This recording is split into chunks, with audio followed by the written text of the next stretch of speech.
అండి. చాలామంది కూడా అక్క మేము కొంచెం హైట్ తక్కువగా ఉంటాము. హైట్ తక్కువగా ఉన్న వాళ్ళకి నార్మల్ డెలివరీ అవ్వదంట కదా! ఇది ఎంతవరకు నిజమా అని అడుగుతున్నారు. అలాగే మరికొంతమంది షార్ట్ సర్విక్స్ ఉంటే అంటే సర్విక్స్‌కి కుట్లు వేసుకుంటే నార్మల్ డెలివరీ ఈజీగా అవుతుందా అని కూడా మరికొంతమంది డౌట్ పడుతున్నారు కదా! సో మీ ఈ డౌట్ గురించి అయితే చెప్తానండి. ఒకటి షార్ట్‌గా ఉన్నామా, హైట్‌గా ఉన్నామా అనే దాని మీద నార్మల్ డెలివరీ అనేది డిపెండ్ అయ్యి ఉండదు. సో చాలా పొట్టిగా ఉన్నవాళ్ళు ఈవెన్ అడవి మనుషులు కూడా నార్మల్ డెలివరీ అయ్యే ఛాన్స్ ఉంటది.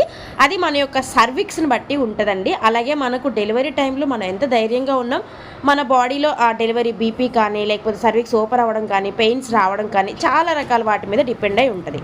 అలాగే మరొక విషయం, సర్విక్స్ అనేది షార్ట్గా ఉన్న అలాగే కుట్లు వేసుకున్న నార్మల్ డెలివరీగా ఈజీగా అయిపోతుంది. మీకు ఎలాగో చిన్న సర్విక్సే కదా ఫాస్ట్గా ఓపెన్ అయిపోతుందని అంటారు కదా, అది కూడా నిజం కాదు.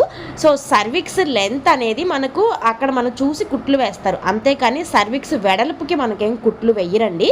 సో దీని గురించి డీటెయిల్ వీడియో కూడా ఉంది. సో లోతు తక్కువగా ఉన్న వల్ల మాత్రమే మనకు ఉంటుంది కదా, కానీ డెలివరీ అప్పుడు మనకు సర్విక్స్ అనేది వెడల్పుగా ఓపెన్ అయితే బేబీ అనేది 10 సెంటీమీటర్లు బయటకు వస్తుంది. సో రెండింటికి వేరియేషన్ అనేది మీకు అర్థమైంది అనుకుంటున్నాను. సో ఇలాంటి అపోహలు అయితే అసలు పెట్టుకోవద్దు.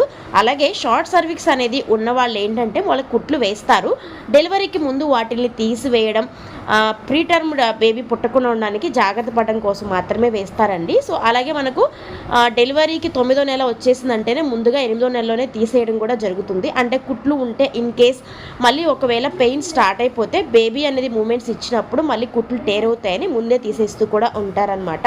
సో అది వీడియో నచ్చితే ఒక లైక్ చేయండి అబ్బా. అలాగే కొత్త వాళ్ళు అయితే ఛానల్ని సబ్స్క్రైబ్ చేసుకోండి. Bye bye.